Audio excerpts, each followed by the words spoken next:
Hello everyone. तो कैसे हैं आप सब। मैं आज सबके साथ शेयर करने वाली हूँ माइटोकॉन्ड्रिया की स्ट्रक्चर।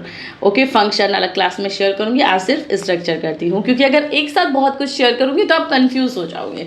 तो क्यों ना चीज़ों को बहुत अच्छे से सिंपल लैंग्वेज में करें, क्योंकि पेपर में माइटोकॉन्ड्रिया ज़रूर आना है आपका। नॉर्मली अगर मैं बीएससी में बात करती हूँ तो 10 से 15 नंबर का, अलग अलग यूनिवर्सिटी में लॉन्ग डिवाइड होता है ना, तो कुछ में लॉन्ग 10 मार्क्स का होता है, कुछ में 15 मार्क्स का होता है। तो सब में ये 10 मार्क्स का ज़रूर आएगा। तो आपको ये क्लास बहुत अच्छे से और इजी लैंग्वेज में ज़रूर समझनी है।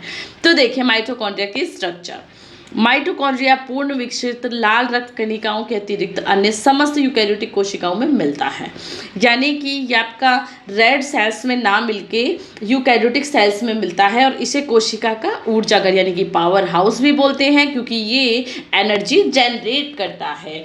पावर हाउस क्यों बोलते हैं? क्योंकि इट्स जनरेटर एनर्जी। ठीक है, अब आ जाती है इसकी अल्ट्रा स्ट्रक्चर, जो कि बहुत ज़्यादा इंपॉर्टेंट है। देखिए माइटोकॉन्ड्रिया एक लॉन्ग पार्टिकल है और इसे प्रकाश सूक्ष्मदर्शी, ठीक है, जो आपका लाइट माइक्रोस्कोप होता है उसी के थ्रू हम देख सकते हैं, नॉर्मली नहीं देख सकते।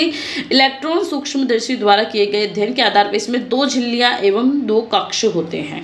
ठीक है, ये आपके डायग्राम है। देखिए इसमें 2 लेयर्स होती हैं और 2 कक्ष भी होते हैं। देखिए अब इसे जूम करके देखते हैं। ये है आपका माइटोकॉन्ड्रिया। ये सूज जैसी स्ट्रक्चर होती है ना, हम बचपन में भी सोचते थे कि अरे ये तो सूज जैसी स्ट्रक्चर है, बट तब हम डिटेल में नहीं करते थे। अभी हमें चीज़ों को डिटेल में करना है जी।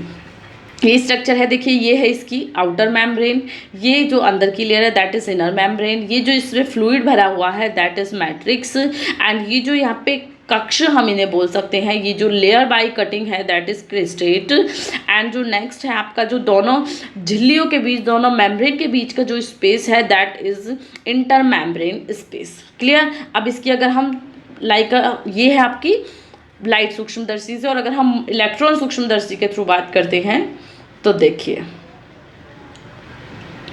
ये आपकी माइटोकॉन्ड्रिया है। इसमें देखिए हम बोलते हैं ना कि डीएनए आपका ऐसे होता है, तो दैट इज डीएनए। ठीक है, देखिए ये डीएनए है। ये जो आपके गोल होते हैं दैट इज राइबोसोम।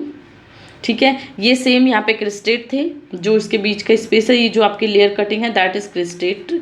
ये जो आपका पार्टिकल है वो है आपका F1 पार्टिकल। ठीक है, दोनों मेम्ब्रेन के बीच में जो स्पेस है that is inter membrane space. ये आपकी इनर मेम्ब्रेन है that is outer membrane, and ये जो पॉइंट्स है दैट इज इंक्लूजन, एंड जो फ्लूइड यहाँ पे भरा होता है that is matrix. Clear. Yes. अब देखिए अब इन्हें हम अच्छे से करते हैं। आउटर मेम्ब्रेन क्या है? आउटर मेम्ब्रेन कौन सी थी? देखिए ये है आपकी आउटर मेम्ब्रेन। ठीक है, देखिए यह एविरल एवं अकणिकीय होती है। इसे माइटोकॉन्ड्रिया का बाह्य आवरण कहते हैं, और इसकी मोटाई कितनी होती है? 60 angstrom. Okay, yes. Inner membrane कैसी होती है? इसकी मोटाई भी 60 होती है।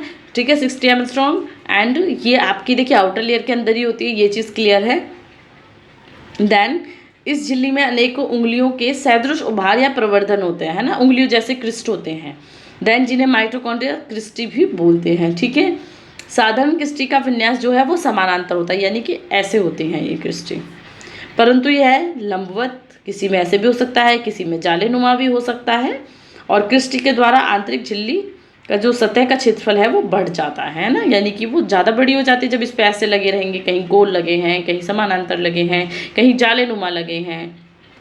देन है इंटर स्पेस मेम्ब्रेन। ये जो दोनों आपकी मेम्ब्रेन के बीच का जो पोजीशन होती है, जो जगह होती है जो खाली होती है, जिसमें द्रव भरा हुआ होता है, जिसमें क्या है आपका लिक्विड होता है, लिक्विड भरा हुआ होता है, उसे हम बोलते हैं इंटर मेम्ब्रेन स्पेस।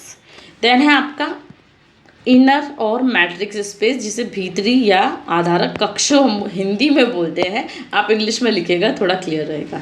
देखिए ये एक लॉन्ग होता है और ये भीतरी झिल्ली से घिरा हुआ होता है, इसमें क्रिस्टी पाया जाता है तथा एक जेली जो है वो भरी हुई होती है। इसमें आपके फिब्रॉइड्स हो सकते हैं, ग्रैन्यूल्स हो सकते हैं, एंजाइम वृत्ताकार डीएनए हो सकते हैं की कॉपीज हो सकती हैं, प्लस 70S राइबोसोम या ट्रांसफर आरएनए भी आपका किस में मिलता है? इनर स्पेस में।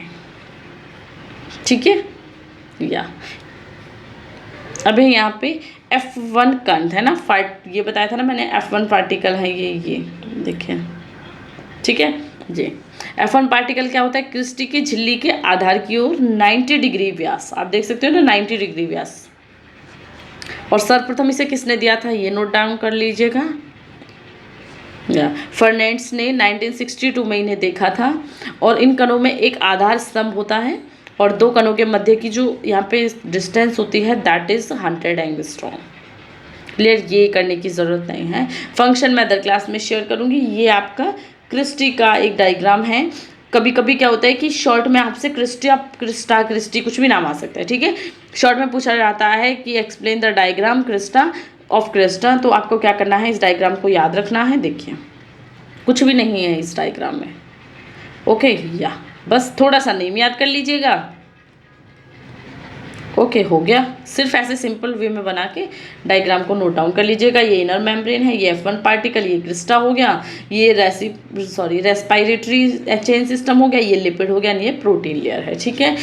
कोई डाउट है और आपको लगता है कि मैम थोड़ा इम्प्रूव इस चीज़ में कीजिए, तो आप मुझे कॉमेंट करके ज़रूर बता सकते हो। तब तक के लिए बाय बाय।